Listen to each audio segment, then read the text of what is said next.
आप सभी माँ के भक्तों को जय माता दी, जय श्री महामाया। आज आपको सभी भक्तों को श्रीमद् भागवत गीता के 6ठे अध्याय का महात्म बतलाएंगे। श्री भगवान कहते हैं, सुमुखी, अब मैं 6ठे अध्याय का महात्म्य बतलाता हूँ, जिसे सुनने वाले मनुष्यों के लिए मुक्ति करतलगत हो जाती है। गोदावरी नदी के तट पर प्रतिष्ठानपुर पैठण नामक एक विशाल नगर है, जहाँ मैं पिप्पुलेश के नाम से विख्यात होकर रहता हूँ।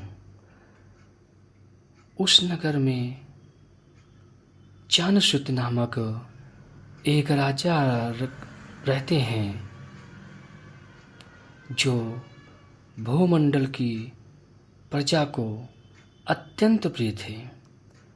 उनका प्रताप मार्तंड मंडल के प्रचंड तेज के समान जान पड़ता था।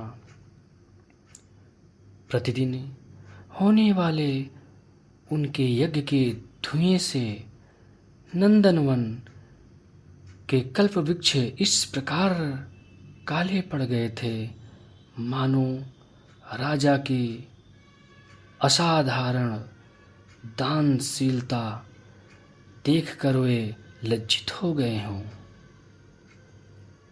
उनके यज्ञ में प्राप्त पुरोडास के रसास्वादन में सदा अशक्त होने के कारण देवता लोग कभी प्रतिष्ठानपुर को छोड़कर बाहर नहीं जाते थे। उनके दान के समय छोड़े हुए जल की धारा, प्रताप रूपी तेज और यज्ञ के धूमों से पुष्ट होकर मेघ ठीक समय पर वर्षा करते थे। उस राजा के शासनकाल में ईतियों, जिसका अर्थ है खेती में होने वाले 6 प्रकार के उपद्रवों के लिए कहीं थोड़ा भी स्थान नहीं मिलता था, और अच्छी नीतियों का सर्वत्र प्रसार होता था। वे बावली कुएं और पोखरे खुदवाने के बहाने मानो प्रतिदिन पृथ्वी के भीतर की निधियों का अवलोकन करते थे। एक समय राजा के दान, तप, यज्ञ और प्रजापालन से संयुक्त होकर स्वर्ग के देवता उन्हें वर देने के लिए आए। वे कमलनाल के समान उज्जवल हंसों का रूप धारण कर अपनी पांखें हिलाते हुए आकाश मार्ग से चलने लगे। बड़ी उतावली के साथ उड़ते हुए वे सभी हंस परस्पर बातचीत भी करते जाते थे। उनमें से भद्राश्व आदि 2-3 हंस वेग से उड़कर आगे निकल गए।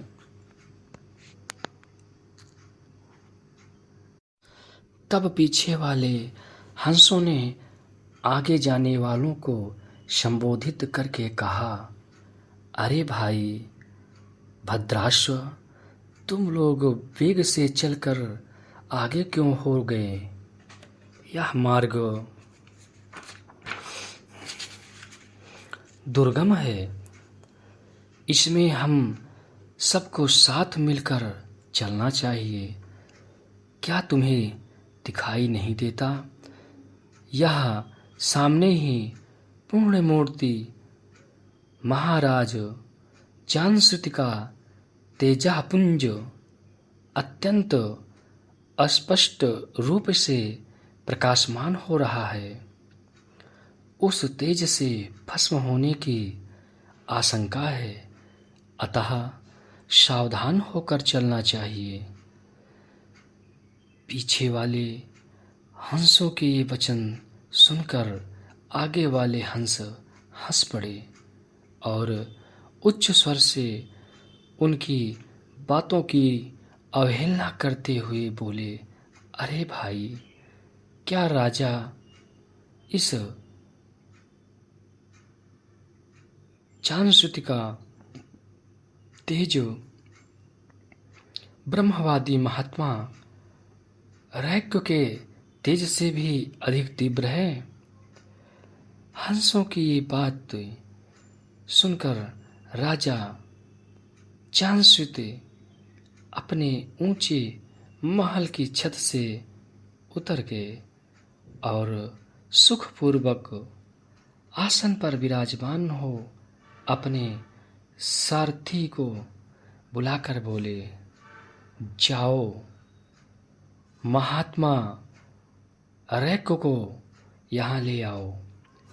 राजा का यह अमृत के समान वचन सुनकर मह नामक सारथी प्रसन्नता प्रकट करता हुआ नगर से बाहर निकला। सबसे पहले उसने मुक्तिदायिनी काशीपुरी की यात्रा की, जहाँ जगत के स्वामी भगवान विश्वनाथ मनुष्यों को उपदेश दिया करते हैं। उसके बाद वह गया क्षेत्र में पहुंचा, जहाँ प्रफुल्ल नेत्रों वाले भगवान गदाधर संपूर्ण लोगों का उद्धार करने के लिए निवास करते हैं। तदंतर नाना तीर्थों में भ्रमण करता हुआ सारथी पापनाशनी मथुरापुरी में गया। यह भगवान श्री कृष्ण का आदि स्थान है, जो परम महान एवं मोक्ष प्रदान करने वाला है। वेद और शास्त्रों में वह तीर्थ त्रिभुवनपति भगवान गोविंद के अवतार स्थान के नाम से प्रसिद्ध है। नाना देवता और ब्रह्मर्षि उसका सेवन करते हैं। मथुरा नगर कालिंदी, जिसे यमुना कहा गया है, के किनारे शोभा पाता है। उसकी आकृति अर्धचंद्र के समान प्रतीत होता है। वह सब तीर्थों के निवास परिपूर्ण है।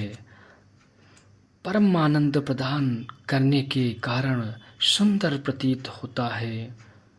गोवर्धन पर्वत के होने से मथुरा मंडल की शोभा और भी बढ़ गई है। वह पवित्र वृक्षों और लताओं से आवृत है। उसमें 12 वन हैं। वह परम पुण्यमय तथा सबको विश्राम देने वाले श्रुतियों के सारभूत भगवान श्री कृष्ण की आधार भूमि है। तत्पश्चात मथुरा से पश्चिम और उत्तर दिशा की ओर बहुत दूर तक जाने पर सारथी को काश्मीर नामक नगर दिखाई दिया, जहाँ शंख के समान उज्जवल गगनचुंबी महलों की पंक्तियां भगवान शंकर के अट्टहास की भांति शोभा पाती है। जहाँ ब्राह्मणों के शास्त्रीय आलाप सुनकर मूक मनुष्य भी सुंदर वाणी और पदों का उच्चारण करते हुए देवता के समान हो जाते हैं। जहाँ निरंतर होने वाले यज्ञ धूम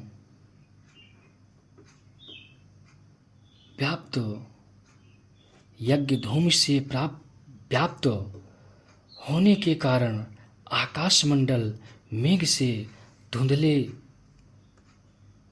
या धुलते रहने पर भी अपनी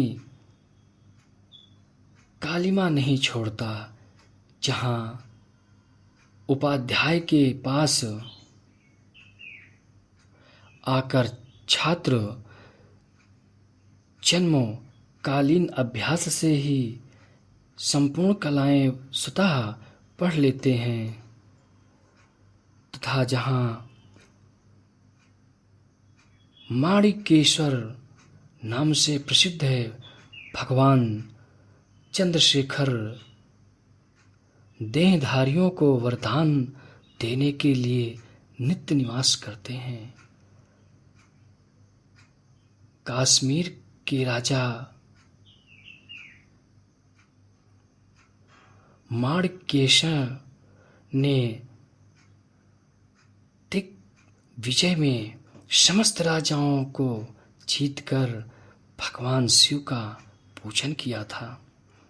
तभी से उसका नाम माणिकेश्वर हो गया था।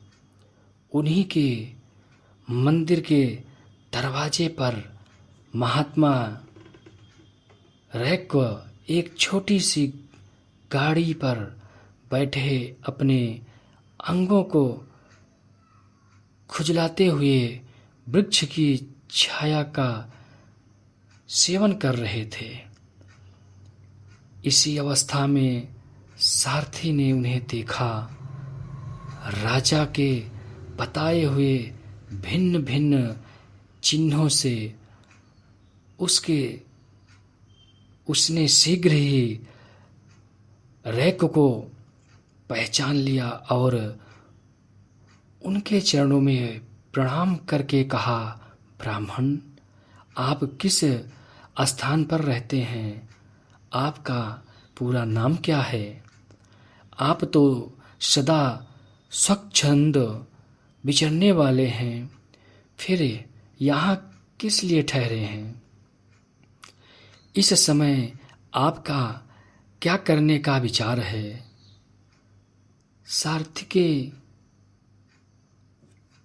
के ये वचन सुनकर परम आनंद में निमग्न महात्मा रैक ने कुछ सोचकर उससे कहा, यद्यपि हम पूर्ण काम हैं, हमें किसी वस्तु की आवश्यकता नहीं है, तथापि कोई भी हमारी मनोवृत्ति के अनुसार परिचर्या कर सकता है। रैक के हार्दिक अभिप्राय को आदरपूर्वक ग्रहण करके सारथी धीरे से राजा के पास चल दिया। वहां पहुंचकर राजा को प्रणाम करके उसने हाथ जोड़कर सारा समाचार निवेदन पूर्वक किया। उस समय स्वामी के